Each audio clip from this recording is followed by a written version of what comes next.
Good afternoon on this nice sunny day. We're out here on the banks of the lovely River Lee in John and Margaret Fehilly's, what used to be Griffin's Garden Centre. And we're here to have a chat with John on his beautiful collection of Davy Brown tractors. Now, John, it's a fine display. And when did you start collecting all these lovely tractors? I started 17 years ago. I'm collecting them with 17 years.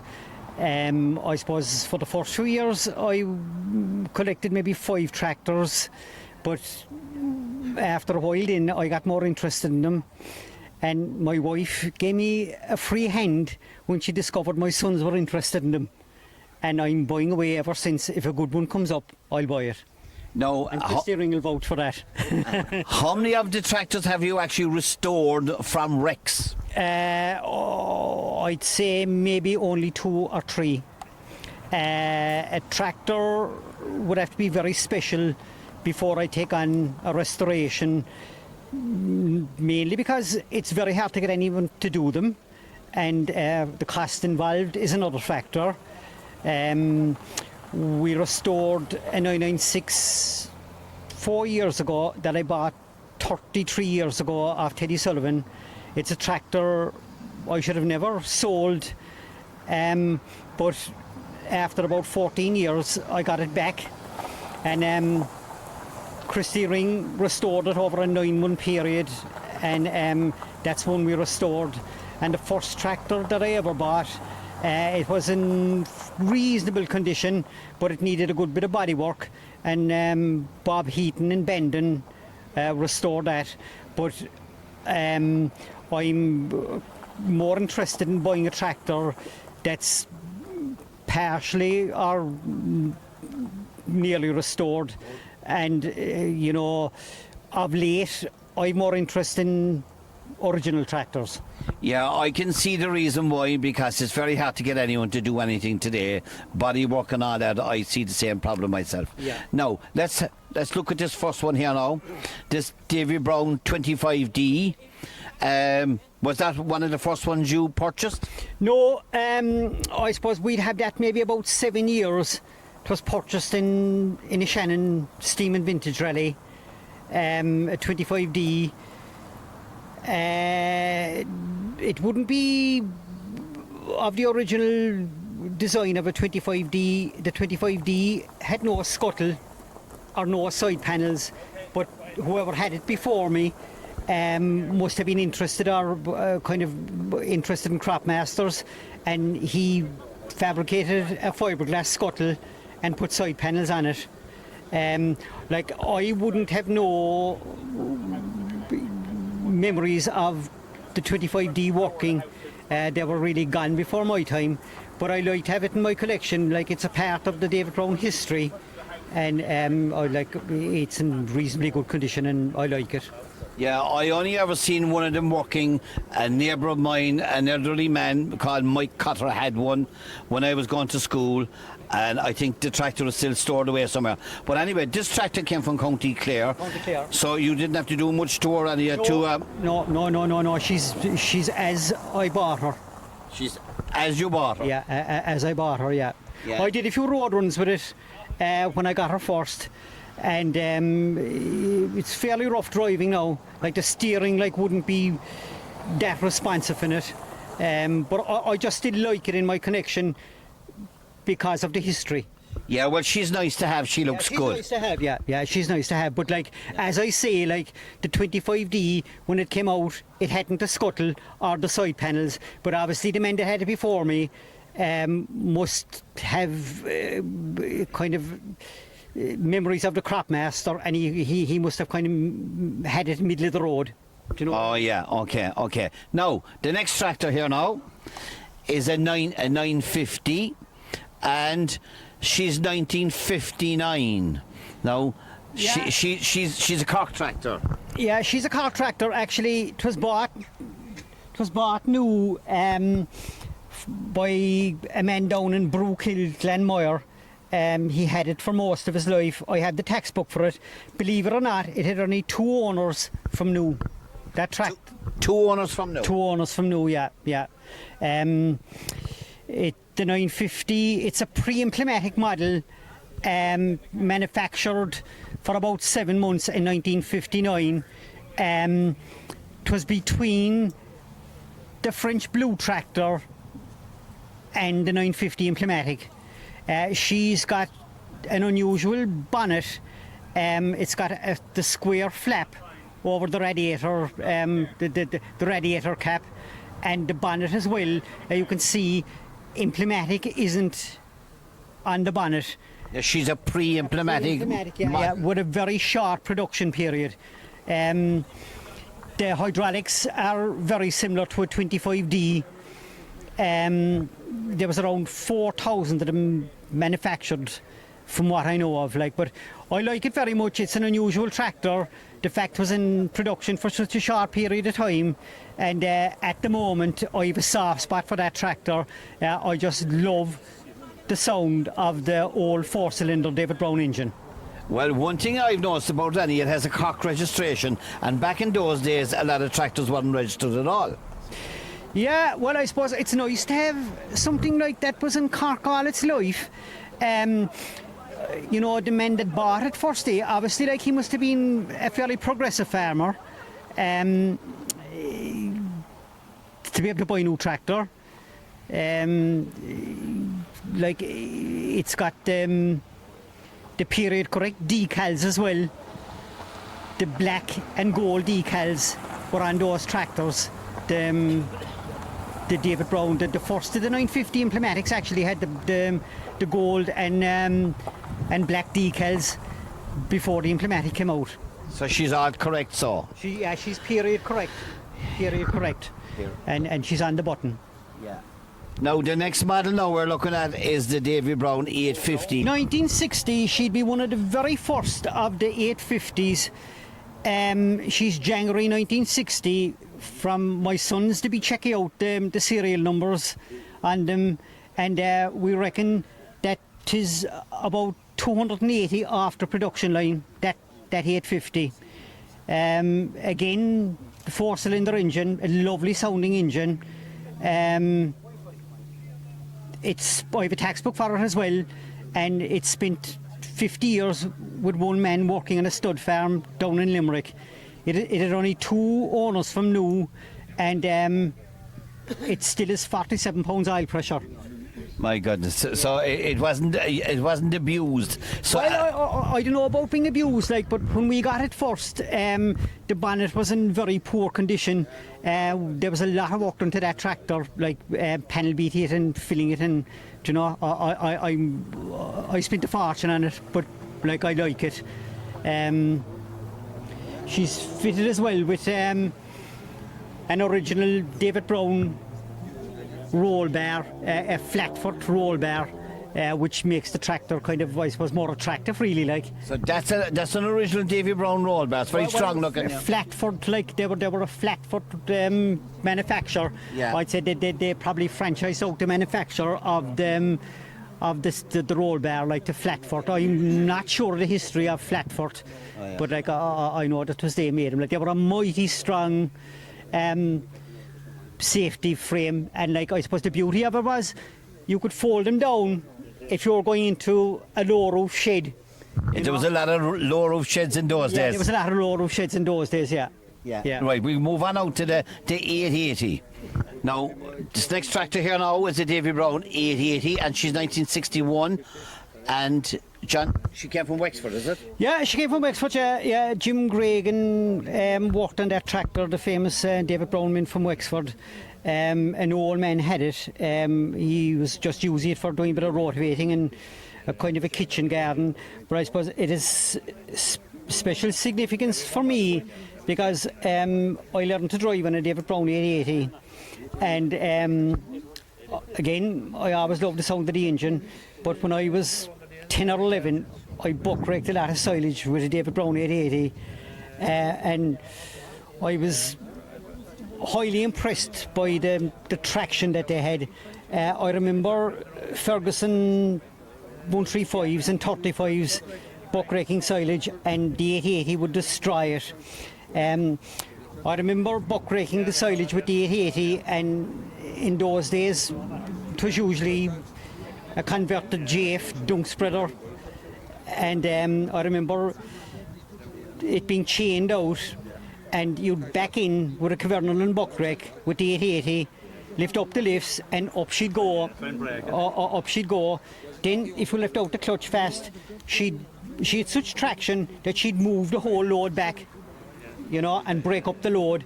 And like that's my memories of the 880.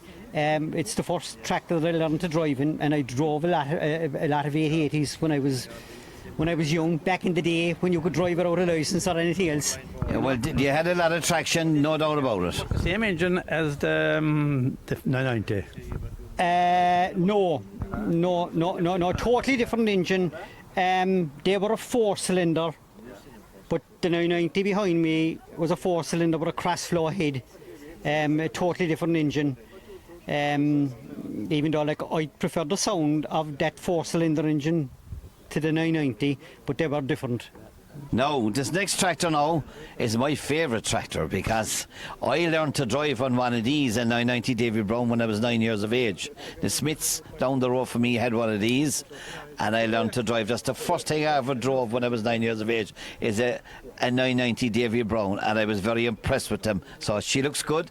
What's the history of her, John?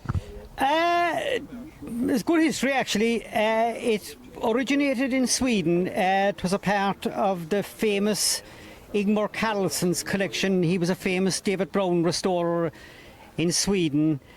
Spent all its life working on a tree nursery in Sweden. That's why it's got the different, or the different size wheels. Yeah, it was used mainly for row crop work. It was an export spec David Brown. It's got a foot throttle, which would be very unusual for a tractor of that age. It's also got a mounting step. It looks very crude, but was factory fitted. It's got a blind in the front, a radiator blind. I suppose the fact that the climate was so cold in Sweden, you know, it probably assisted warming up the engine in the beginning. It's what we call a short bonnet 990. The batteries are in the cross boxes. Yeah. It's got the cast axle. It's an early 990. It's in very, very good condition. It sounds great. And I suppose like the history of it, like, you know, the fact that it was from a collection of such a renowned collector, like, makes it so special, and like I'm proud of it. Well, she's live drive, and she's very impressive. Now, the thing I want to ask you about the foot throttle, I've never seen one of those foot throttles on an early Davy Brown. Was that put on in Sweden, or was it Davy Brown factory? From what we know, like, the export models had a different spec. Yeah, it was a Melton fitted foot throttle. So it is an original one, so? It was factory fitted. Would it be an extra? You would have to pay extra for it? I don't know about that, like whether or not it was an option on tractors that were sold in Ireland and England. I don't know. But certainly from what I know about it, well, the export spec models had that foot throttle, and they also had the mounting step, which it looks very crude, but by all accounts it was factory fitted. Yeah, can we look at the mounting step there now? There's our mounting step now. It is made of pipe. Yeah, it looks very crude, and we have pictures of the tractor in Sweden, and the mounting step was on it, and from the bit of research that we done on it, it was factory fitted, but it looks fairly crude. Well, it was functional, that's all that mattered. Yeah. Well, yeah, it's very handy for getting up on the tractor, actually. They could have dropped a bit lower for that. Yeah, it could have been down a bit lower, all right, yeah. Yeah, well, like I don't know, really, you know. Yeah, it could have been down a bit lower. All the guys in Sweden must have been long-legged, tall guys, and it suited them fine. Yeah. Oh, yeah, well, it must have been. I suppose they would have to hop up on it, they were so fit. You know? Yeah. We'll also have a look at the blind in the front of it, which is a unique enough feature on the David Brown 990. Right, let's have a look at the blind now, so. Yeah, a factory fitted blind, I'd imagine, and it works, the car works it. I'd imagine like that just the fact that it was spent its life in Sweden, it had some purpose. You know, I'm really unsure of the total function of it, but it is there anyway. You know, like as you can see, like it's in superb condition, the tin work, not a bit of rust, perfect shape. Yeah, it's a lovely tractor. We have another Davy Brown 990 here now. Now, it's a lovely tractor, but it doesn't look as impressive as the one that came in from Sweden, mainly due to the wheels, I'd say, John. Yeah, well, I suppose what we call this is a long bonnet 990. They were manufactured towards the end of the red tractors. The bonnet is 5 inches longer than the Swedish tractor. The battery in this tractor is in the front, not in the cross boxes. It also got, it hasn't got a cast axle, it's got a fabricated axle, which was introduced in 1963. The tractor came from Northern Ireland. It was once a part of the Fehilly Collection. But like I bought it because of the fact like the long bonnet and the fabricated axle and it on the button as well. It is a very good tractor. It is nice to have the different models with the different variations in them. Yes, it is. Yeah. It's nice to see that. Yeah. Now, the next model we have here now is a white 8080 selectomatic. This is the start of the selectomatics now. Now, John, tell us what's the difference between the Implematic and the selectomatic. Well, the difference mainly is in the hydraulics. Like this, the 880s were three-cylinder tractors. In actual fact, towards the very end of the red tractors, David Brown brought out an 880 Implematic with a three-cylinder engine. That's basically like it was the hydraulics. You know, there was a lot more control on the selectomatic system. You know, there was 3 different positions in the dial. You could set the height and the depth, and like the external services at a flick of a switch. They were much improved compared to the Implematic hydraulic system. So farmers were basically looking for more control of the hydraulics when they were using with implements. Yeah, they were, but you see, a lot of farmers or a lot of operators never got used to the selectomatic system, and they couldn't really find their way around it, especially like with the traction control, because if you set the depth and started ploughing, and to move the quadrant lever to the depth, you had to push it forward again for traction control. And like, you know, if you got the hydraulic, the top link working correct in a Brown, I don't care what anyone says, there's nothing would plough like a Brown. Well, maybe the system wasn't explained to them properly. Maybe that. Like we have 3 880 selectomatics in our collection. That one would be kind of a rare-ish enough model. It's a 3-gear stick selectomatic. She's a 12-speed. The majority of the Davy Browns just have 2 gear sticks, the high and low, and then the lever for selecting each individual gear. But this particular one has a 3rd lever. Now, John is going to explain to us why she has the 3rd lever. Well, like, I suppose they were the ones with the creeper boxes. A lot of them were used in horticulture and market gardens because, you know, if you were rotivating with a selectomatic 880, 1st gear was very fast in them. And, you know, they weren't the best for rotivating, but the tractors with the 3-gear levers, like 1st gear was just a crawler gear, and they were brilliant for rotivating. And like, from my background in horticulture, I know that there was a lot of those used on nurseries specifically for rotivating, and, you know, better control of the rotivator by using a slow gear. And easier on the tractor as well. Easier on the tractor as well, yeah. Whereas like the standard 6-speed were a bit fast for rotivating. Yeah, and yeah. She's a tractor. She's the hand tractor. She has a foot tractor. Yeah, well, she's a foot tractor, yeah, but like she wouldn't be that unusual. Like there was, you know, there were an extra as far as I know. Yeah. She's old because yeah. the filter up on top. Filter up on top, yeah. No, She'd be no. very early one, like, yeah. No one installed, no one set filter underneath. That's right.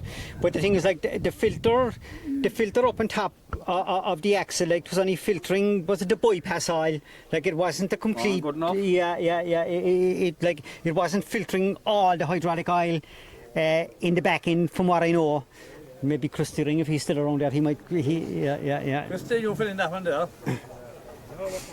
And just there forward. You know, the filter on the top of the housing, Christy, that wasn't filtering all the oil. No, it was on the bypass system, yeah. And it was filtering the bypass oil. The main filter was underneath with a screen on it, so that was picking up all the main dirt. But I put that on as an addition. Why, Christy? Yeah. The Implematics didn't have that. No. The underneath They all had the underneath, but up here, the filter up on the side there, they didn't have that. I was sort of just an extra filter they put on for precautions. Maybe there were people going back with bits of problems, and maybe they decided to put on that filter then at that stage. Has she the bottom one as well? She has, yeah. She has the bottom one as well, like, yeah. She has the Was bottom that one as magnetic, Christy? well. Yeah. Yeah. She was way ahead of her time, so basically, was she? She was ahead of her time in that regard. She was, very, very ahead of her time, definitely, like, yeah. And some of them, you see, they were on skid steers as well. The back wheels were taken off them. And they were used for bead harvesters and different implements, maybe in orchards or different things, you know, driving different implements. So they were on tracks, maybe. So because of their gearing system, they can adapt nearly to most jobs, every job, really. That's Yeah, right. very good. We'll move on to the next one here now. Right, we have another 880 here now, and John's going to tell us the difference between that one and this one. Right, John. This is a standard selectomatic 880. It's just a standard 6-speed tractor. Very similar, like they're both very similar. Only this one has 6 gears, where that one has 12 gears. She just a bog standard. That's the Pro 4 there, isn't it? Yeah, live drive 6. Yeah. Just 6. This one she has the 619 front wheels. Yeah, well, it just came that way. Like the man that had it before me, obviously, you know, like there was different variations. Like I couldn't really answer the question why those wheels are on it. That tractor was part of the late Ken Jarvis collection in the UK. He was a very famous David Brown collector, but unfortunately, himself and the wife, they died in an accident 2 years ago. But like he was a very noted David Brown collector, Ken Jarvis. And So when his collection was sold, you purchased it. Another man actually purchased it. He actually purchased it before Ken. Like the man that I bought that off of had it for a good number of years, and he obviously he knew Ken Jarvis, and you know Ken was probably buying and selling a few tractors. And I bought it off the famous vintage man Dennis Hegarty from Glen County, Limerick. He was reducing his collection, and he offered it to me. And it's a very straight tractor, and it was like that in the story. I couldn't let it after me. But like I suppose the 880 Selectomatic has a special significance for me, because the first David Brown that I ever bought in 1975 from Peter Wolfe in Atkins was a Selectomatic 880. And I remember arguing with him maybe for an hour, over £20 at the time, and I didn't win. There was a lot of money that time, John. Yeah. Money was scarce. I suppose as well, like David Brown's, you know, back in the day, they were a bit cheaper than a Ford and a Ferguson, and maybe other makes like. The Ferguson was the dearest of them all. Yeah, and like, well, in my opinion, they were overrated anyway. But I think like a lot of people kind of went for David Brown's because they were that bit cheaper, and like there was fantastic value in second-hand Browns for anyone who knew anything about them. And you know, it was one of the reasons why I bought a David Brown first day ever. Like there was you know. Well, for years I always thought that going back in the 70s that the Dairyman's tractor was the 996 with the loader. Yeah, well I suppose it was really. They were a great yard tractor, and like they were very manoeuvrable, running on the smelly diesel such, like, you know, and they were a great loader tractor. They had good clearance, and yeah, they were a Dairyman's tractor. Yeah. Anyone demand power steering or no power steering? Well, I'm not sure whether it was available as an optional extra or not. Like, but they weren't that hard to steer actually. Like, you know, Put plenty on the front tyres. Well, I suppose like they kind of tilted back, like and they were. Oh, I always found the steering light enough on them, like compared to a Massey Ferguson 65, like they were a pleasure to drive, I have one of them. I'm thinking I'll have to get power steering.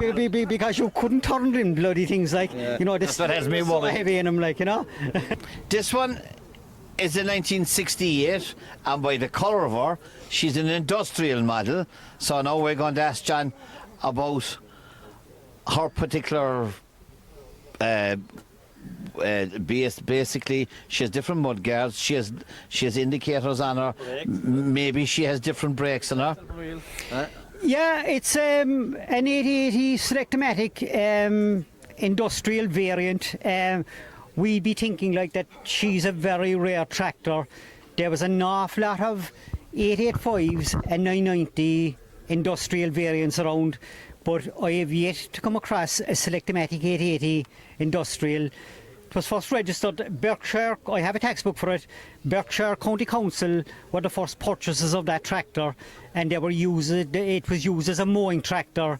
They had it for 10 years, and then a tool hire company bought it, and they had it for a few more years. I imagine the punishment it got there. We'll have a look at the clutch pedal in a minute now. Like that tractor, I'd say, had a lot of work done. Like the industrial variant, like she's got drum brakes in the front.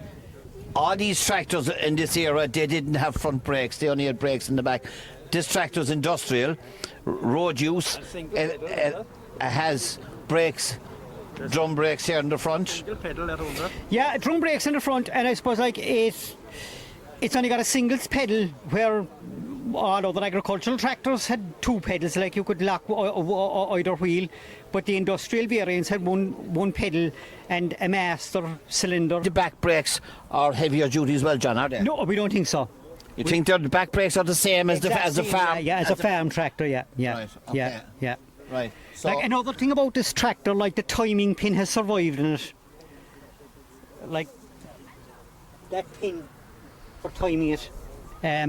Like I don't know how it survived, especially when it was an industrial variant and somebody didn't pick up the pin and put it into his pocket and go off with it.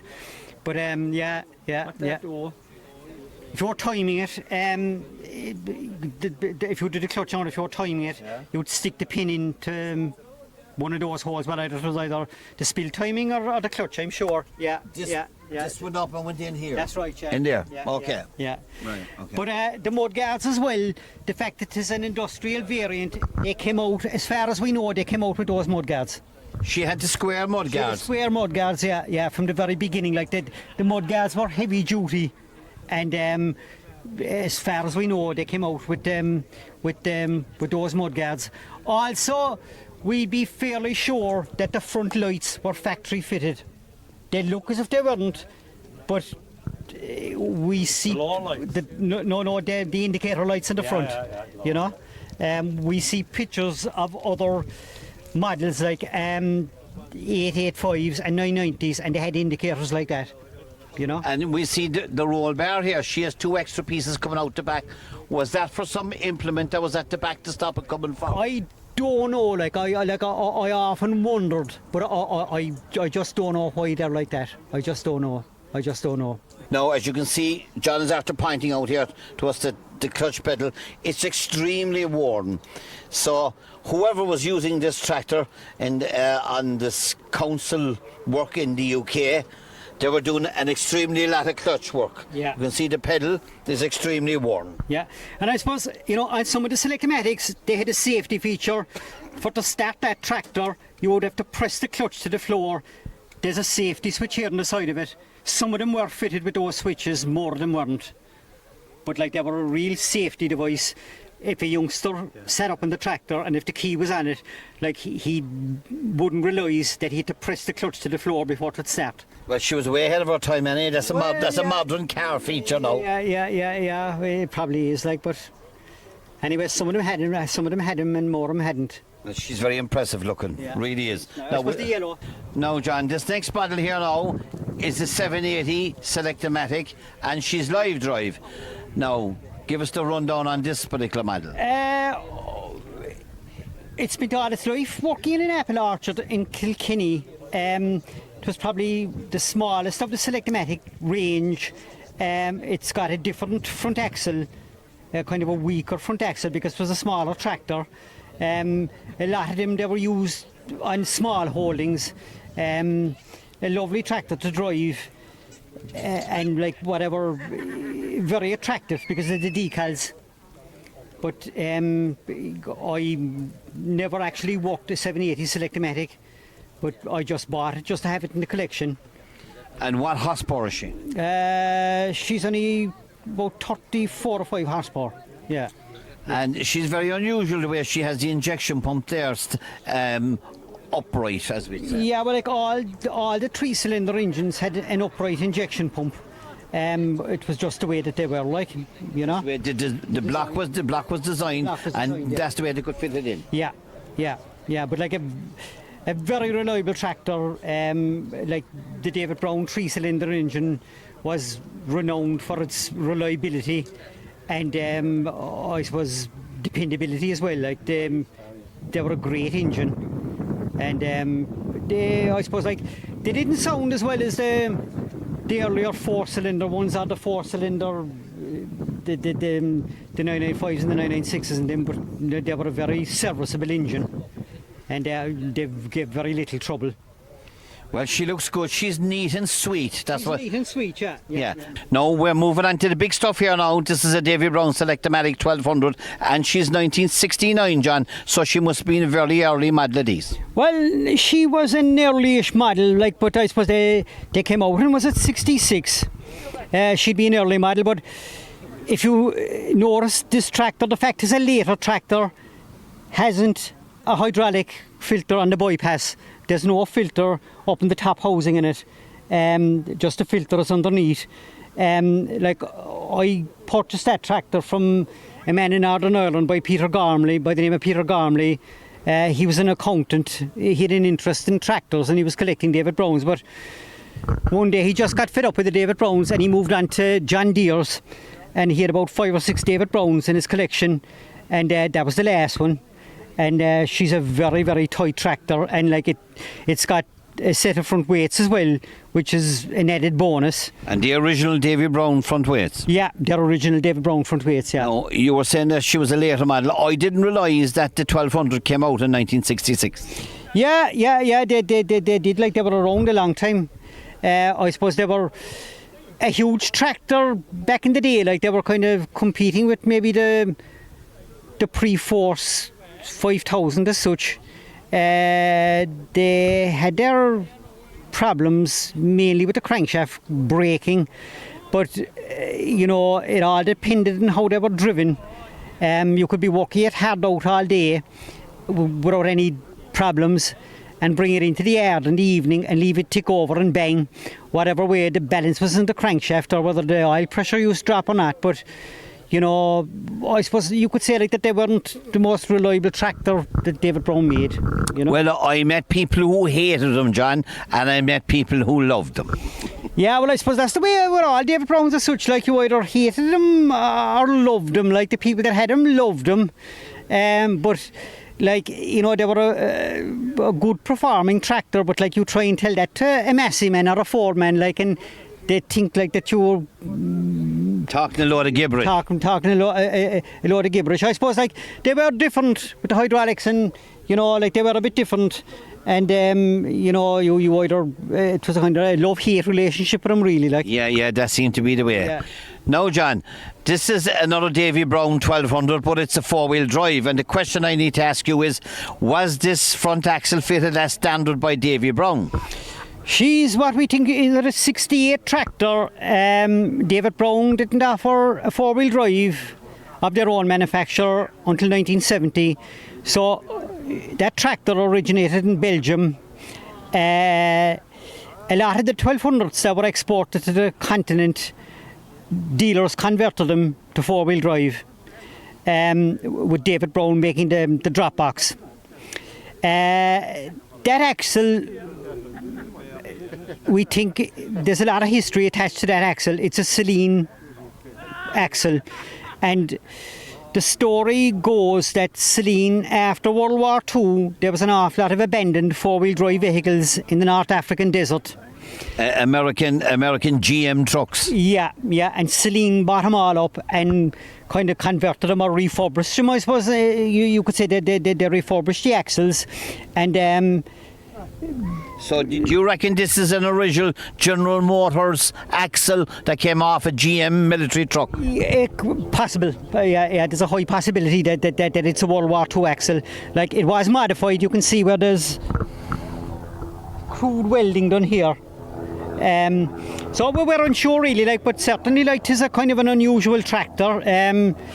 Very slow on the road, but you know, I suppose four-wheel drive tractors of that era, there isn't too many of them around. And how does she drive? You drives well, but like the turning circle is huge in it. You want big fields. Yeah. Now, what about traction? Unbelievable traction. Like, that would pull the house down for you. I see she has the weights as well in front. Yeah? Weights in front, yeah, David Brown weights, which set off the tractor. It sets off the tractor like that, whatever it is. Like, when there's a set of weights in front, the tractor looks automatically better. Well, she does look good, I have to say that about her. Yeah, it's very well restored tractor. Like, lifts, everything works 100% in it. The story of that tractor, the first time I saw that tractor, it was on Classic Tractor magazine, being advertised in an auction in Belgium. I can't pronounce the name of the man. He's kind of specialises in old tractors, and yeah, I just glanced at it, but I had no connection in Belgium, or I haven't even a passport. And we'll have to get you one, John. Yeah, it's time. And anyway, look, a year or two later, I saw it up in Dundee, and a man looking for nearly 20,000 for it, and the price just put me off. Like, I said, no way, but I paid 20,000 for the tractor. But after about 6 months, I was kind of half sorry that I didn't go after it or actually make inquiries about it. But a friend of mine there from Ovens, Alan Wilson, he actually made contact with the man that was selling it. And I met him one day and I said, Alan, have you still that man's contact number? And no, I lost it. About 3 weeks later, he went into the workshop and he picked up a bit of paper that was on the ground, and his number was on it, a man by the name of Herbert Stevenson in County Wicklow. So, yeah, the tractor was still there. I suppose no one would pay that kind of money for it anyway. So, up I went anyway, and this man was a county collector, a collector of counties, and he just fancied this tractor and he bought it and brought it home. And when he got it home, the fact that it wasn't blue, it didn't do. No, he didn't get the buzz. He didn't get the buzz, and he decided to move it on. But like, I paid a lot less than what he was looking for it. But yeah, I'm glad at the purchase really, because like, it's a unique tractor, and they don't come up every day of the week. Yeah, you're glad you bought it, so. I'm glad I bought it, yeah, but I wouldn't have paid the kind of money that he was looking for. That he was looking for originally. We think that the exhaust pipe is original on that tractor. I might be open to correction now on that, but I'd be fairly sure. She hasn't much done, so. I'd say, well, it could be re-enameled. Do you know what I mean? Yeah. I'd say the tractor probably. Any tractor that was a four-wheel drive, they were bought to work, you know, and it probably is a good bit done. Like, I wouldn't take that to a working day now or slap a rotavator on it, like, because, you know, it's more of a show tractor than anything else. It's a big tie fusion. A big tie, yeah. Also, as well, we don't know the history of the front headlights. Like, it's got chrome surround the front headlights. That's unusual, yeah. Unusual, but like, I don't know the history of it, whether or not David Brown had those type of headlights on the export models, I don't know. But she looks good anyway, and it's nice to have it. Oh, lovely to have it, yeah. Now, we have in the 885 here now, and she has a cab. She doesn't have any doors. What happened to doors, we don't know. But the one thing I noticed about her, the decals are a bit different than the previous ones. Why is that, John? Yeah, she's got what we call the bottle opener decals. I suppose in a certain period in production, like in the early 70s, before Case took over David Brown, they had the bottle opener decals. Nice to have, like they look better on the 990s than they did on the 885s, because whatever it is, like they're a bit small looking on the 885. That tractor was also part of the Ken Jarvis collection. When it came out first, that tractor was just fitted with a basic cab, a basic frame actually, with canvas sides and no front. Now, the rationale behind having no front and a cab and no roof, I'll never know. But if you look at old pictures of the David Brown tractors, when they were parked in Scarbottom before they were distributed to the dealers, you would see an odd one with the basic frame with canvas sides. So did she ever have doors? She had doors, yeah. I'm actually painting the doors at the moment. Okay. Yeah, she had doors, but the windscreen, it's fitted with a square windscreen. Like, the windscreen is an afterthought. We think those windscreens were made by Lamborn, believe it or not. Oh, Lamborn windscreen, yeah. Lamborn windscreen. You'd see some of them, the 885 David Browns with the square windscreen. Yes. I just did a small bit of research on it, and it appears that they were made by Lamborn. It's got a very nice red exhaust, which, they're very hard to find. That tractor has only it hasn't 1,800 hours done from new. Oh yeah, she's very little use, so. Very little use. Like, the clutch pedal is, it's like new actually in it. Yeah. A very tight tractor again. They're the ones to get, John. Yeah, so they're getting harder and harder. And again, like, I was very lucky that I picked up kind of, I suppose, such good tractors, 5-6 years ago, and kind of bought them for handy enough money. Like, I know if a man was going into the market today, trying to put a collection like this together would be much more difficult. Yeah, certainly would. The next tractor here now is a 1210 Davy Brown, and it has a complete cabinet, and it's 1974. Now, John, tell us the difference between the 1200 and the 1210. Well, I suppose the 1210 was a later model, and they were slightly more horsepower. The evolving the evolving makes, like, or the models, yeah, the evolving models. And what about the crankshaft trouble? Yeah, sure, like, some of them broke the crankshaft, like, but I actually never saw one breaking the crankshaft. Again, like, the crankshaft, if people broke them going down hills with the leg in the clutch and they're racing away. But, like, if you change down when you be going down a hill, and kind of never... There was a man told me one time before David Brown's ever started to break the crankshaft, and he said to me, never leave a Brown tick over. And if you never let them tick over, I don't think they'll ever break the crankshaft. Keep them revved up all the time. Well up, yeah. Just now, what we notice about this now, it has the case. So now this is the transition period from Davy Brown to GI case, right? And she has the doors and everything on her. Now, I often heard people complaining about those doors. They said a fat man couldn't get into the tractor. Yeah, well, it's very true, actually. You'd want to be fairly nimble, like, to get into the tractor. But I suppose,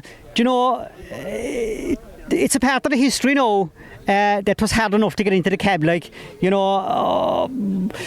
I like driving that tractor just because it's got the narrow doors and it's got plenty noise in the cab, you know what I mean? Yeah, sure, they were really like that. They were hard to get into, and that's all about it. But the cab itself is in good nicks. A lot of those are along the top of the mudguards there, they're rotted. Yeah, well, I suppose at the end of the day, like, she's a totally original 1210. And it's only got 2,700 hours done from new. Like, I have the original logbook, service book, and instruction book with that tractor. She came down from Northern Ireland? Down from Northern Ireland, yeah. A man by the name of Norman Hadden had it. He was an avid David Brown fan. he had about 50 acres and he had 5 or 6 David Browns, and he was just nuts about them. And like, it was a very, very well cared for tractor. That tractor was never on a double shop. You know, I'd say a link box and a spinner was about it, like, you know. So she had an easy life. She had, yeah, definitely an easy life. Like the engine, gearbox, clutch, like, it was never touched. That tractor was never opened. Marrying, like, a new water pump was about the only thing that I'd say went in it, which they all do. And it's 14 years ago since that tractor worked. It's got an original David Brown stamped exhaust pipe. I did a bit of rotivating with it last year up in the farm Grenada working day, but it's basically retired and is enjoying it. Yeah, well, it looks fine. It looks Yeah, I suppose like you travel a long distance now to get a tractor as an original as that, like, you know, as straight as that and totally original, never painted. Even the honeycomb in the cab has survived. yeah, The black curtain, like, it's the original mirror, Butler headlights, like, it's all intact, you know. and you have no problem getting in the doors, John. You're fine and slim like myself. I don't know, I suppose I'll get a bit stiffer, but anyway. Now, this model here now is the Davy Brown 775 again. She has the case badge, and she looks like something that you see in Germany with this roll bar, this seat on the mudguard, and the mudguards in front, and she's a very unusual weight in the front. Tell us the story about her, John. Yeah, she's probably the most unusual or the rarest tractor that we have in the collection. Purchased it in County Kerry from a man that was reducing his collection. It's a really unusual tractor, built specifically for the German market.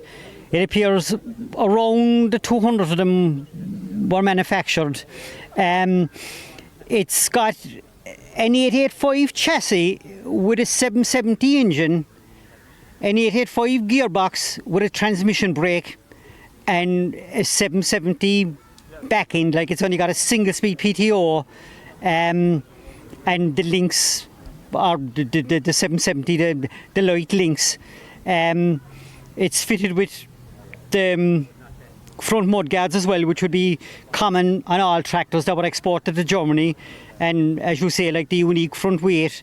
It spent all its life working in Bavaria, from what we know about it. It spent all its life working in Bavaria, and tractors that were for sale in Germany had a specification that they had to be fitted with a transmission brake. Now, I know nothing about the transmission brake, but I know it's on it, and when you pull it, it stops dead, you know? The tractor stops dead when you pull it. Yeah. Press the clutch and pull the transmission brake. But other than that, like, I don't know really, like, you know, the workings of the transmission brake, but certainly, like, it's a rare machine, there's no doubt about that. And what attracted you now to purchase this, John? Well, I suppose, you know, the fact, like, that it was so rare, I couldn't let it after me.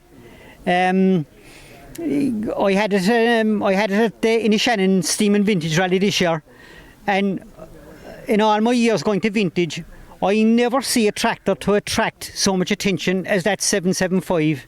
Like, Agriland did a feature on it, and the whole week, the whole 2 days, I was just bombarded with people coming up questioning me about the tractor. Like, a lot of them would say, "Oh, you changed the decals or you changed the stickers on it." Like, there was no such thing as a 775. But, like, yeah, there was a 775, all right, and there was a 785 as well, from what I can gather, or I'm learning about her now at this stage. But she's an almost original tractor. Like, the bonnet certainly is untouched. I'd say the chassis was touched up at some stage. Also, it was fitted with a Fitzmyer cab at some stage. You know, these old rotten cabs that you open out to the front. But I don't know whether it fell off or was taken off it, but it's not there now anyway. I suppose the seat as well, up in the mudguard, I don't know how it would work out with health and safety, but, like, all the Continental tractors seem to have that seat.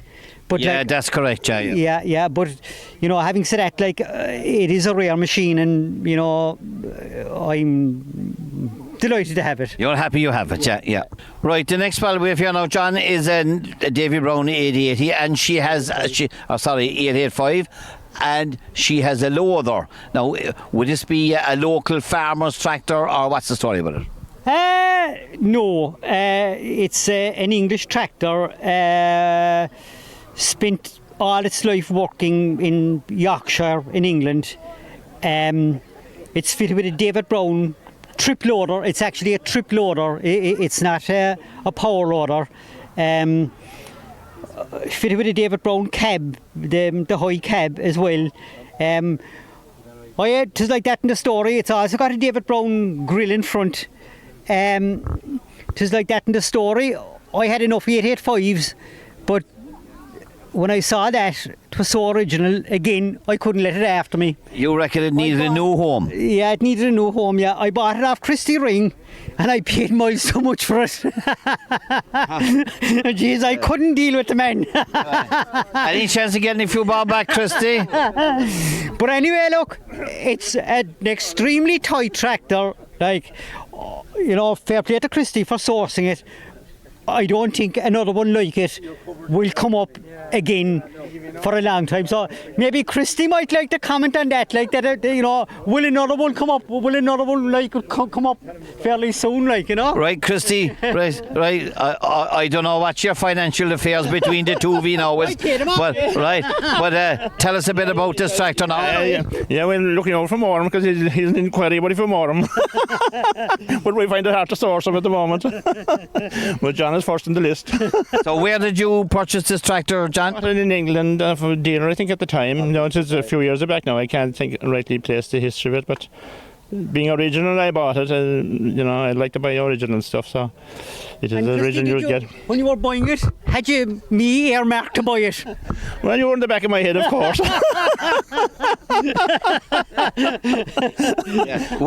On my holidays in or something. John, will you be purchasing from Christy again? Oh yeah, Jesus, I've got a great relationship with Christy down over the years. Like, he restored the 996 down here, and my God, like, he was a brave man to take it on. Fair play to him. There was huge work in it, and you know, you can see it below, like, this testimony to the work that he done in it, like, and you know, I was glad to get someone to do it for me. Well, fair play, Christy. Fair play, Christy. Yeah. Huh? The ring. The rings are up now, yeah. Oh, Jesus, it has it on. Free advertising here now today. We're flying the flag. Yeah. Well, she looks good anyway. She's very original. She's very, very original, and like, it's got, I'm sure around 3,200 hours up, Christy. Yeah, I think that was small at the time. Like, and looking at the seat and looking at the steering wheel and all, where there would be wears there, you would see the wear in them, like, you know. Now, this model now, Christy, did you bring many of them in from the UK? We did bring a few of them, all right. The older versions, maybe the brown ones first, and then the red ones. But you know, the work got more harder then in the farms, and that needed more horsepower. So they're an ideal dairy farmer's tractor after, like, you know. Yeah. Well, she looks good. She make more now than what you paid for. Oh yeah, She's cheap now, she. No, she's cheap now, yeah. That all the value of the time. I say, which is advantage for a generation. You know, that's why he didn't fall out. So she's appreciating it. She's going up in value, and that's all that matters. Yeah, they're going up in value every day. They don't come down in there. Will you buy it back, Christy? I will buy it back, yeah. Right, this one, 485 ZX carrier registered tractor, 885 David Brown. She's even got a mirror. She's road legal. Now, John, tell us the story with this one. Yeah, that tractor, I'd say, had a savage tough life. It was a scraper tractor in Tarbert, County Kerry. I often wonder why I bought it. It came cheap enough, but it was in poor condition when I bought it. Them Kerry fellas work the tractors hard, don't they? Yeah, oh Jesus, well, like, I'd say it never saw water. I'd say it was on the spinner and As long as it didn't see salt water. well, it was close enough to it, like, yeah, it was in Tarbert. And it was the second tractor I actually restored, and it was Bob Heaton from Bendon did the bonnet in it, and it's restored, I'd say, 16 or 17 years. Fair bit of work in getting it correct, so. Oh, there was, yeah, there was. But funny enough, at that time, I was looking out for an 885, and they were wicked scarce. You couldn't source one, and I was looking, and that one came up, and I just bought it. Maybe I shouldn't have bought it, but it's here now anyway. 15 or 16 years, and I won't be getting rid of it. Is that her original seat, John? I doubt it. Yeah. The mud guards as well, like, wouldn't be original. Like, they came out with square mud guards, but you know, I suppose they ratted off it. Yeah, so they're the older mud guards, so are they? Yeah, It was never cabin that. I doubt it. I couldn't answer that question. There could have been a high cab, something similar to that, but certainly, like, there was no cabinet anyway when I saw it, you know? Yeah. Yeah, she looks fine anyway. Now, the next model here now we have is a Davy Brown 990. Now, there was a lot of these tractors around. I can remember every second farm on the road had a 990, or the model after the 996, and she has the cab with the bigger doors.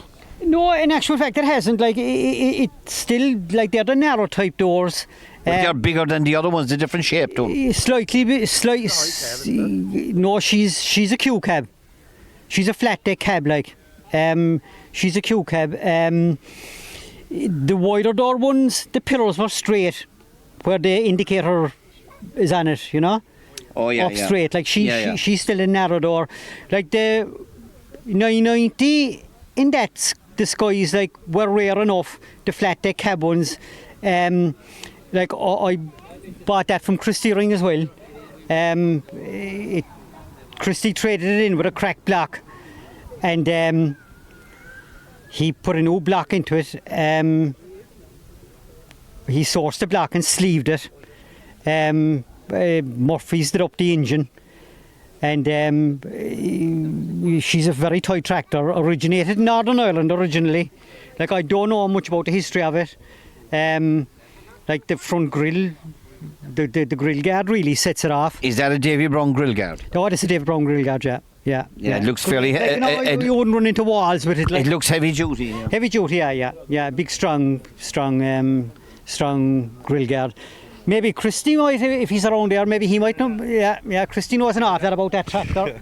Yeah. Right, Christy, you sold this to John, yeah. Yeah, I traded that in. We had a cracked block at the time, and we traded in. We took the engine out and got the block and got it sleeved at Murphy's, as John was saying.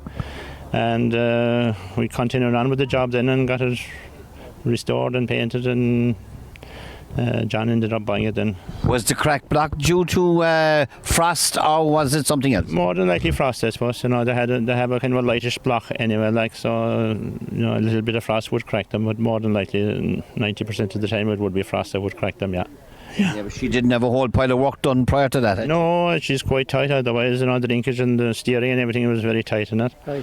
And no, she was just a nice tractor apart from that. Like, and there was nothing wrong with it. There's a pile of tractors around with cracked blocks and they're still going perfect. Yeah, I've seen that in repaired. Yeah, but then you can do a repair job, but I suppose being in the trade, you would like to have everything as good and nearly to 100% as you could. So you go away and take out the block and you put in a lot of work on it, but we got through it. We got through it. Very good. I'd say, I won't say what I paid for that tractor, but I must say it was a bargain. And I said, Christy must be killing himself that he sold it for the money he sold it. That was just a deposit, John. Did you do the deal in the pub after a few pints? No, sure, like, you know, I drove into Christy, like, I knew that tractor was circulating, to be quite honest, like, and I knew it had a cracked block, but I was going back to Mill Street one day with a motor to be rewound, and I saw the tractor in Christy's yard, and I drove in, and I said, Christy, you have a nice 990 up there, and cracked block, and yes, I know it. I know the block is cracked in that tractor. But he said, I'll do the block, and we did a deal on the spot, really. But like, I was very happy with the money I paid for that tractor, considering like that was so tight, and like there's a spanu engine in a Christy. Yeah, that's right. Like, it's not it's not running like. Yeah. You know? So one deal is balancing off the other now from prior. Very much so. Yeah. So you're even at the moment, so Very much so. Yeah. This next tractor here now is a 1977 995. Now, John, tell us the difference between a 995 and a 996.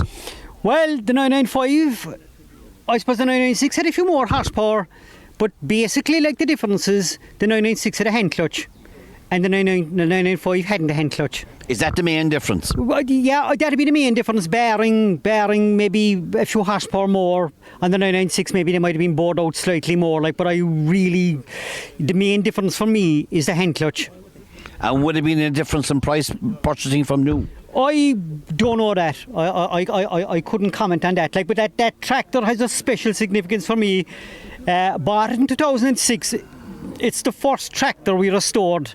It's restored now 17 or 18 years.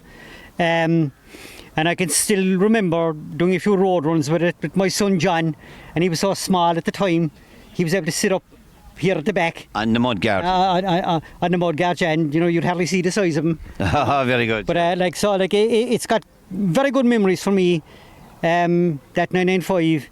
And another thing, like I bought it from Pat Healy, in poor enough condition.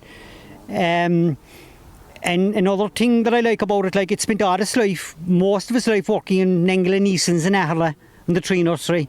Oh, so it is a local tractor, so the registration is correct? Well, yeah, it probably is correct, yeah. You see, you never know way back, like, it could have been English, but...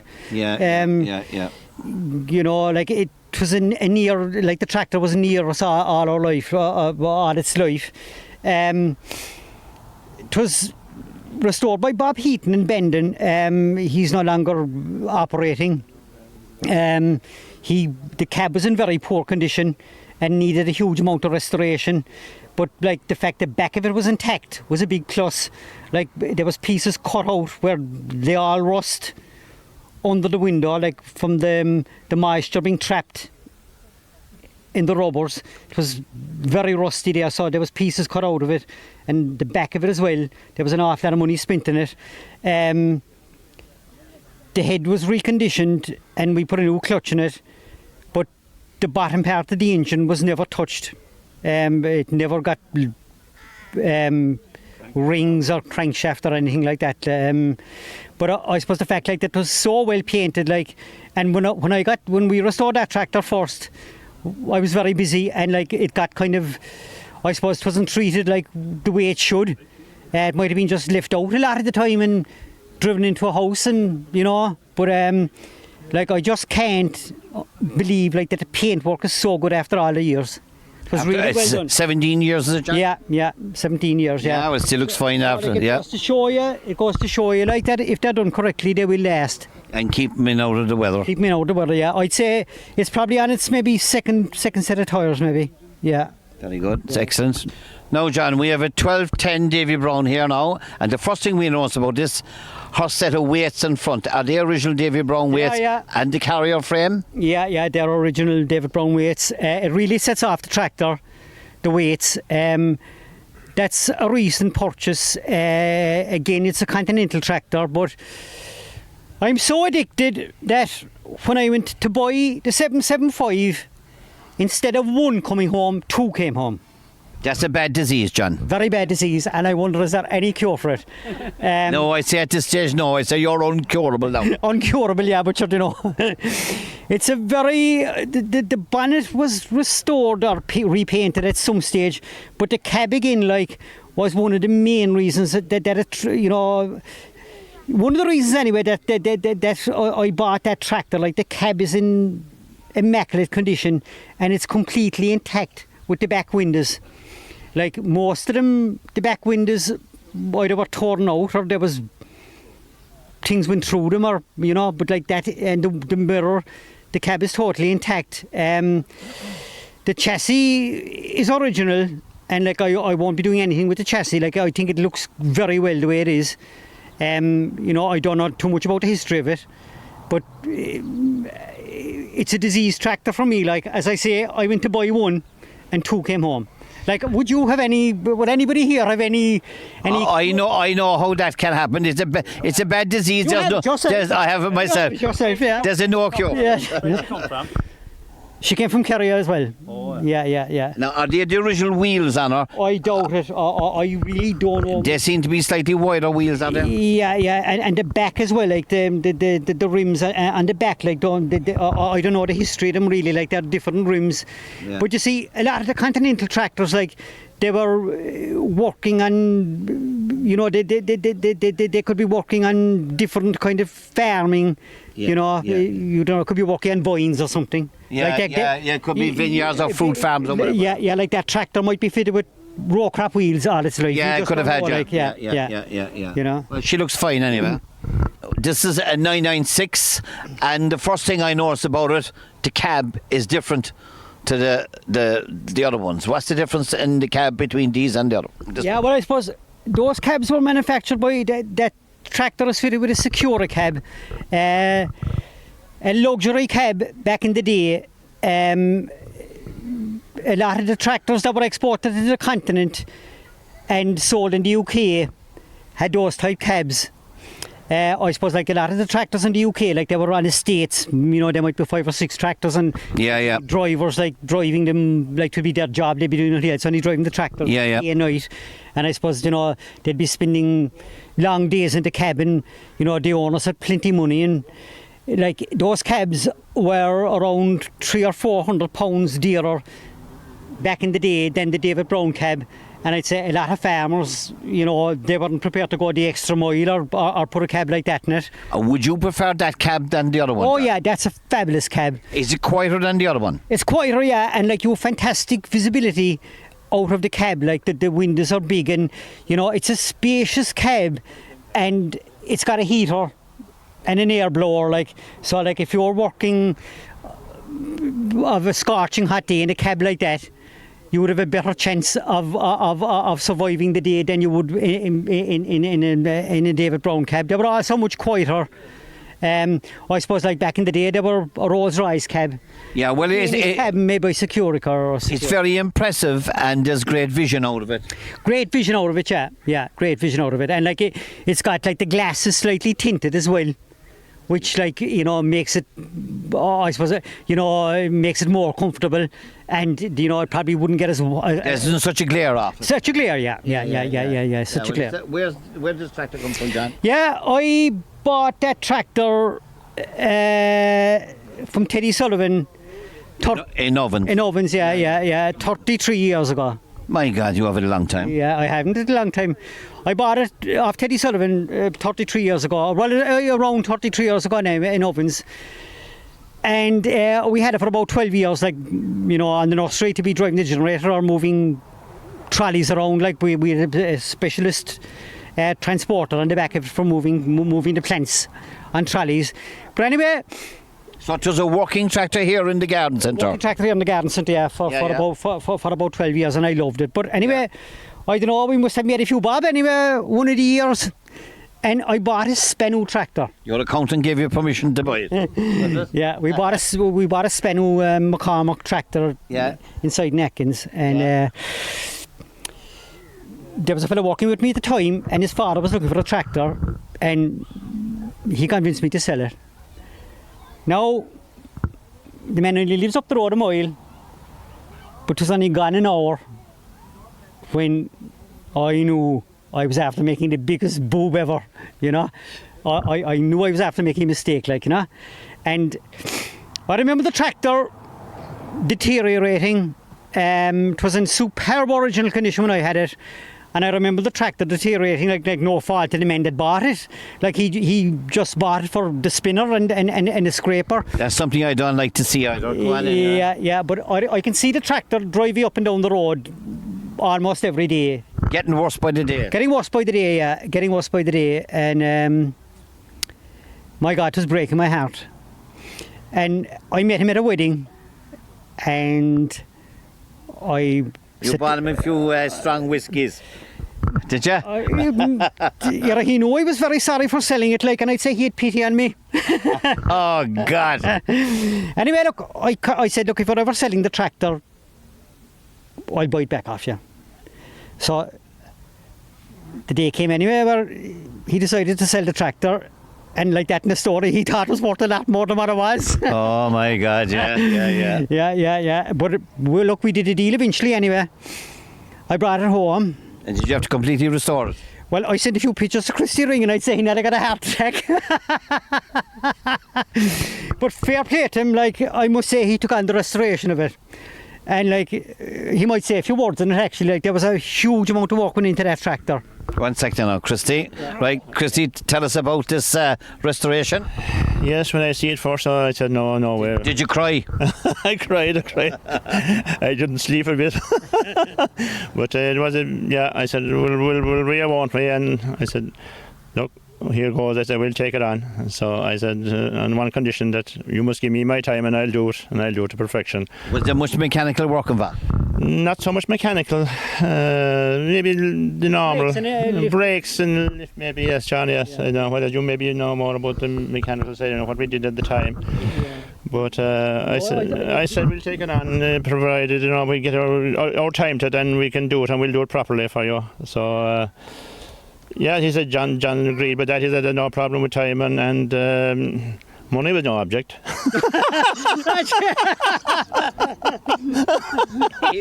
Was he after winning the lottery or what? He won the lottery, is it? I said in them counts, I said we'll chance it. So, so yeah, there was a lot of work in it, all right, and we took down everything and stripped it down and did a full restoration job on it. So the mudguards were very rusty. We did very lucky to have a Polish fellow, which is a great tinsmith. And he cut out every section and put it in the section. There's a very little filler in that tractor. No filler really. No filler, only maybe where the seams were, maybe where he put in a bit of weld or whatever, which is back to its original shape. We tried searching mud yards, but no good. No good. Christy, that you restored the original mud guards. I know now it was some task, because they were very bad. A good tinsmith is the thing to have, all right. Yeah. So we went ahead with it, and here it is today, looking in prime condition, I suppose, better than what it ever was, really, I suppose, yeah. Because we have 2-pack paint put on it and a full job done it, yeah. So it is nearly giant ownership with you, so is it? Well, in fairness to Christy now, I must say, he really put a savage amount of work into that tractor, and I will say he earned every penny of it. You didn't rob me, Christy. No, I must say, no. you earned every penny of it. There was savage work in it, and I was delighted that you took it on. Yeah. I suppose another man wouldn't take it on. Yes, it was. But there's just one thing there, Christy. I'll ask you about that tractor. It's a debatable. A point of debate is the exhaust pipe. Yes. Some people tell me, I know it's not a David Brown exhaust pipe, it's similar to what was on the Fords. Yes. But from what I can gather, some of the David Browns in that era came out with an exhaust pipe like that. Yes. No. Would you have any comments on that? Yes. I think they did. I think they did. All right, John. Yeah, I wouldn't be. Think back now, but I think they did come out with a pipe similar to that. I'm certain of it. Yeah. That's the original exhaust pipe in that tractor. But going back to the exhaust pipes, see them red pipes back there that we came across there in the 990s, and really, we put one of them on a dyno one time, and them exhaust pipes will go black, absolutely black on a dyno. You'll say to never again, and give it an hour, it's back to its original colour. My God. Yeah. You'll think it never would. You could light your cigarette off it. But to glow and looking in an hour's time, it's back to its original colour, whatever kind of metal it is, I don't know. Yes.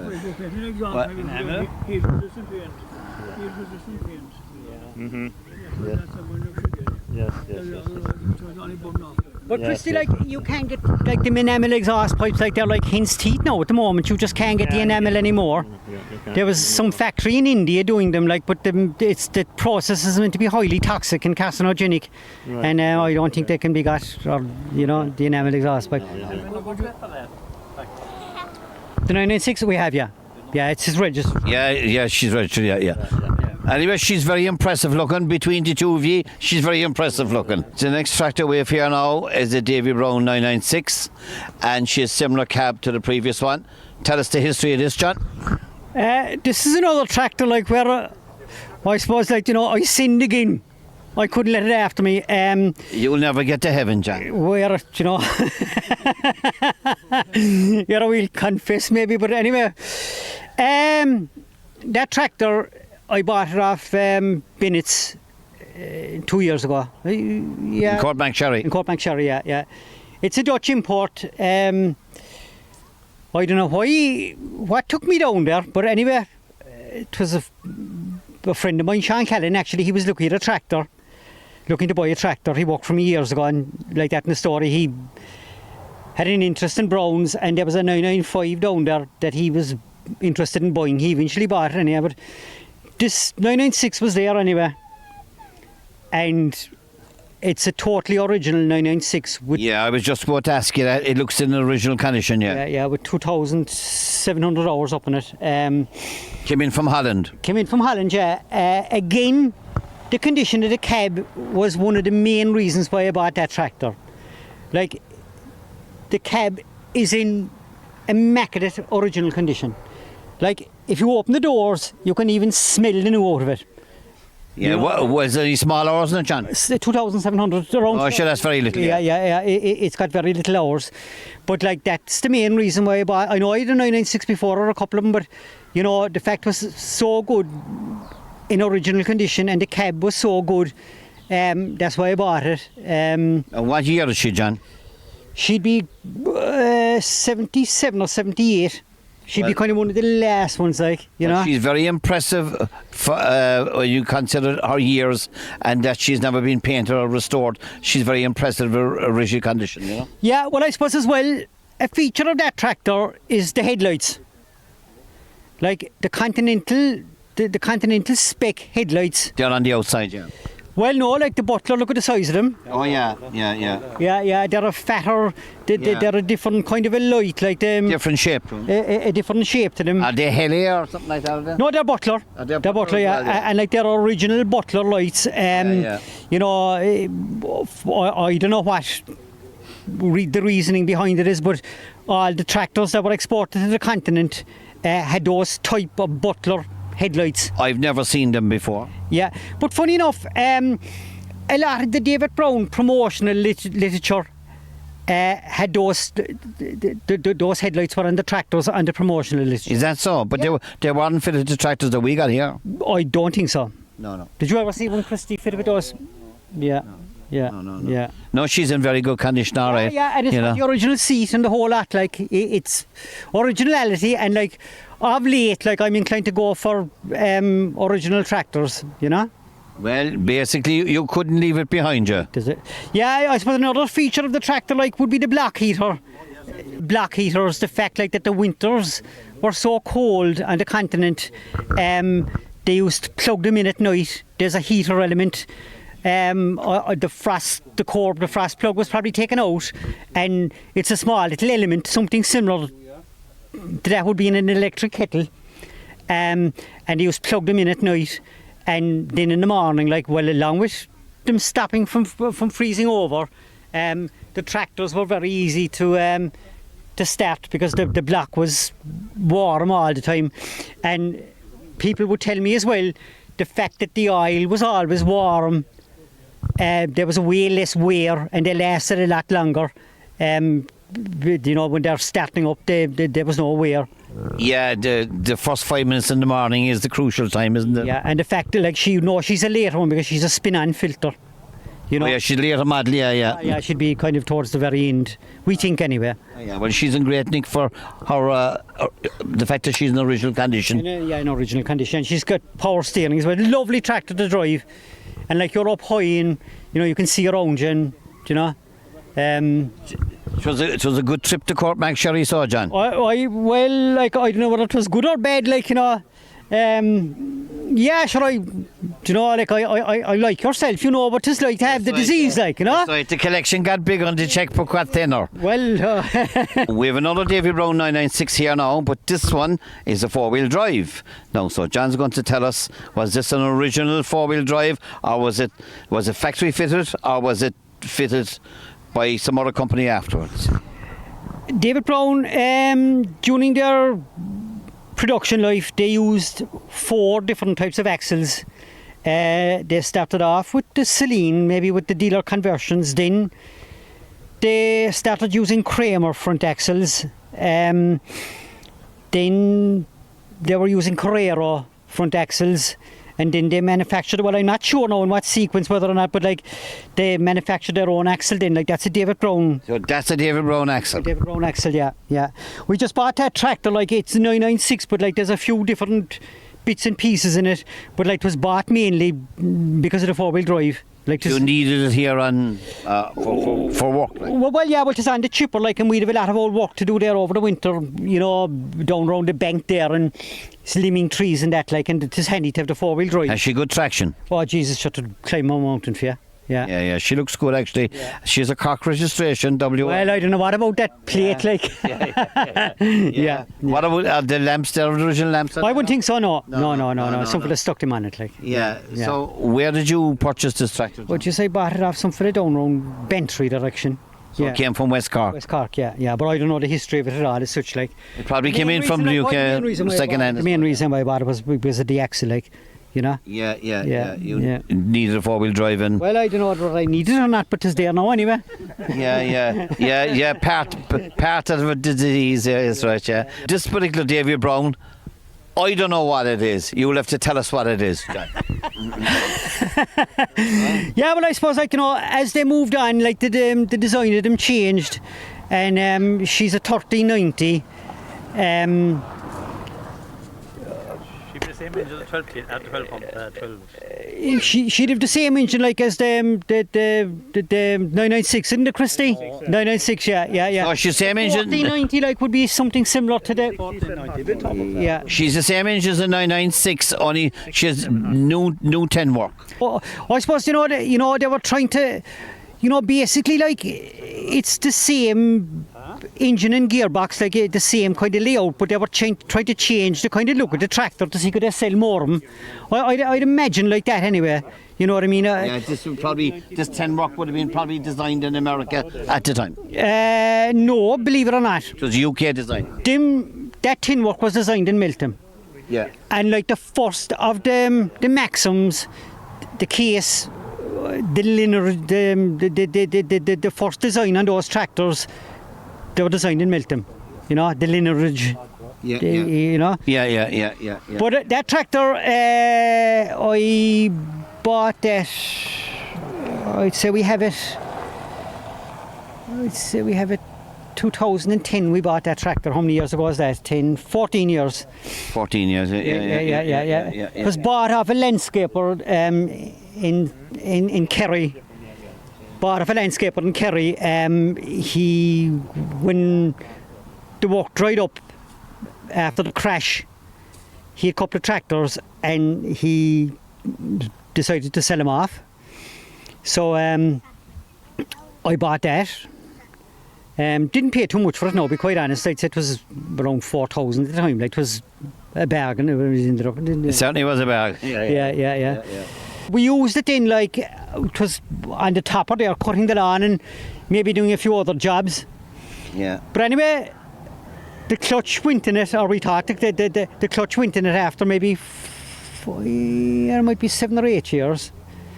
And back to my friend Christy. That was all right. Christy he rang me up anyway and he says, John, you're in a lot more trouble than what you think. Your wife was right, so. Yeah, you're in a lot more trouble than what you think. And I said, why is that, Christy? We couldn't split the tractor. So we dropped the sump. And the truss washers came out. Is that right, Christy? Yeah. The truss washers came out. And Christy might comment on it there again, like, the crankshaft, the block was destroyed. Christy there will just fill you in it. I can't think of John, but when we were talking, it brings back memories to me, alright, like that the truss washers were in the sump.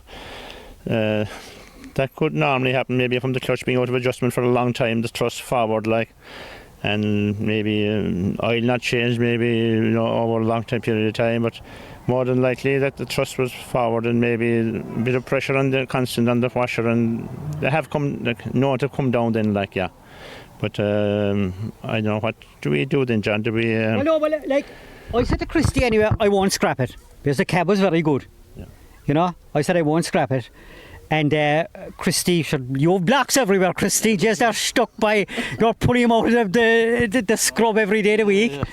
And anyway, like the engine, like, it was re-sleeved, Christy. Re-sleeved, I think, new pistons and, yeah. You had a crank and thing, the new bearings in the crank again. And all new seals. New seals and gaskets. Yeah. And we were back up and running again in a week or two, I'd say. Yeah. Yeah. Yeah. A lot of hours again, but yeah, we got there, yeah. And yeah, we got there, yeah, and there was a fairly severe bill, but we managed it anyway. It's good to see her being put to use now anyway. Oh yeah, we chip around with it there, like, you know. You know, I suppose, you know, it's nice to have the different models, like. Yeah. I'm debating, like, I'm thinking of tackling that tractor over the winter, doing the bonnet, like, and I actually bought decals for it.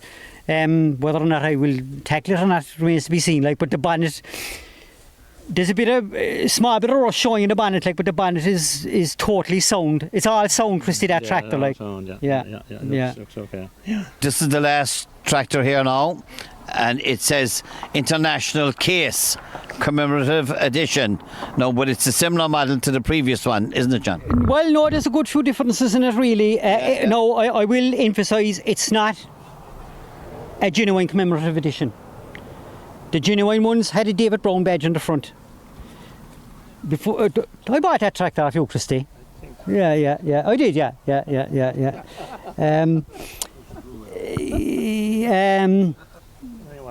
What was I going to say about it? Yeah, it's not original. It's not an original commemorative edition.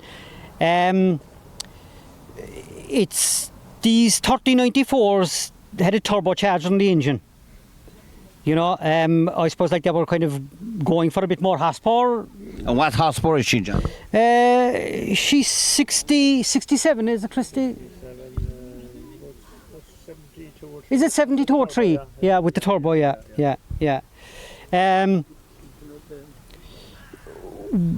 We bought it, I'd say 2010. We've had that tractor since 2010, and it spent all its life here before we retired. It was on a yard brush.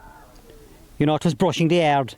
It's got 2 spool wells, and like it was working a brush. Oh, yes, yeah. So it's another working tractor. Yeah, well, it was a working tractor for us, yeah. Yeah, she's driving fine, like, you know, very similar. The sound isn't as sweet with the turbo as the normal David Brown engine.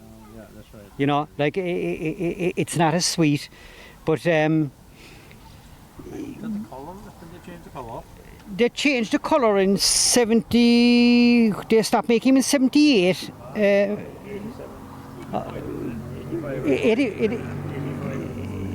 85 they changed the colour, is it? When did they stop making them? 87? 87. 88, was it? They finished up in 87, 88, so they changed the colour maybe a year or two prior to that. Yeah, well, I suppose like the kind of theory behind it was they painted them black to cover up the aisle.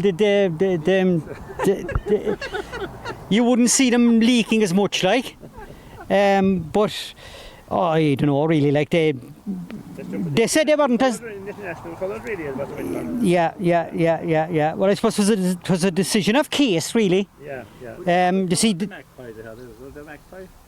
the Magpie, like, was... she'd be good with black and white and red. Yeah. So the cab is similar in the two, is it? Something similar, I suppose, like the main difference in that, like, Christy, would be the turbocharger, wouldn't it? Yeah, the turbocharger, that'd be the main difference. Might be a bit different as well, maybe. Yeah, I see this plastic thing here on the front. That's a air duct, is it? Yeah. It's different on this one than the one over. So Yeah. the bonnet is different, John. Yeah. But again, like, you know, it's a very sound tractor. Like, the cab is in fairly good condition. Like, usually the doors are red rotten, even though there's a bit of rotten there, but not much. But like, my kind of experience, the bit of experience that I have with owning tractors and trying to restore them, is that if the cab is rotten, it's a scrap tractor. It costs so much to do the cab, like. Yeah, the cab is a major problem. Yeah. Cab, like, it's slow, laborious, requires different skill sets, I suppose, Christy, between upholstering and, you know, yeah. So, like, the only advice that I have to anyone here is that are buying and restoring tractors, like, would be to, if you are thinking of taking on one, the condition of the cab, like, is a big factor in your purchase. And you want to be able to do a lot of work yourself, if possible. If possible, yeah. But again, like, it's getting more and more difficult for people to work on them. Like, It certainly is. I suppose, like, that's kind of right through every trade, like. It is, yeah. Whether you're looking for a carpenter or a plumber or a mason or a mechanic, like, they're all flat out busy. Yeah. Getting scarce. Getting scarce, yeah, to see everyone they are. I want to go to university now and there's no one working a shovel. No, nobody wants to do any hard work. Yeah, they prefer to go to the gym. Yeah. You'd be better off. They don't know how day's work, they wouldn't have to go to the gym. Yeah, the steering would be different. Like, there's two rams in the front of it there. The steering layout is different in them, like. Well, it depends really on the kind of power steering you have, like, you know. Yeah. Now, John, to finalise, the big question I have to ask you is, are you going buying any more tractors? Well, I'm constantly saying that I'm buying no more tractors. Like, I say, I have enough of them now. Like, but like, I must say I love them, and they're a fabulous interest for anyone that's retired like myself. I have loads of time for them now. It was kind of one of the reasons actually why I always said I'd retire kind of around 65 anyway. I had that in my head, but I always find it like I get so much enjoyment out of vintage that I just wasn't able to give it enough time. And like, just like that in the story, we're only out of road, whether we like it or not. And you know, getting back to the fact, if Christy rang me up in the morning and said, like, I've a nice original 1490 or whatever the case may be, like, you know, I'd certainly go back and look at it. You know, there's no doubt about that. Like, I'd certainly go back and look at it. Whether or not we could do a deal or not is another question. But, like, certainly, like, I couldn't say I'm finished buying tractors.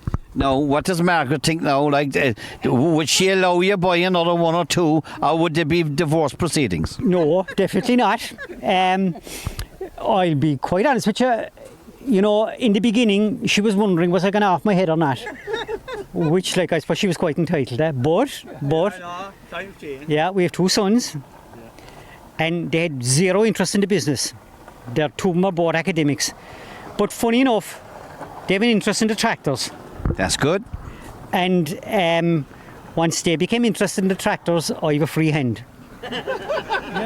Well, that's very good now, John. Well, I have to say now, it's a very impressive collection of Davy Brown tractors. And I'd say even across the water in the UK, there isn't anyone over there where they were manufactured has such an impressive display of Davy Brown tractors, right? And you're a very knowledgeable man, John, about the brand. And I have to say now, it's been a pleasure out here today interviewing you, right? And please, would you all give John a big round of applause? The first time I ever got a round of applause in my life. Right.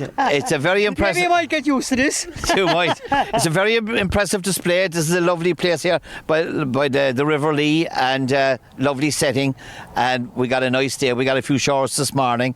So thank you all for coming.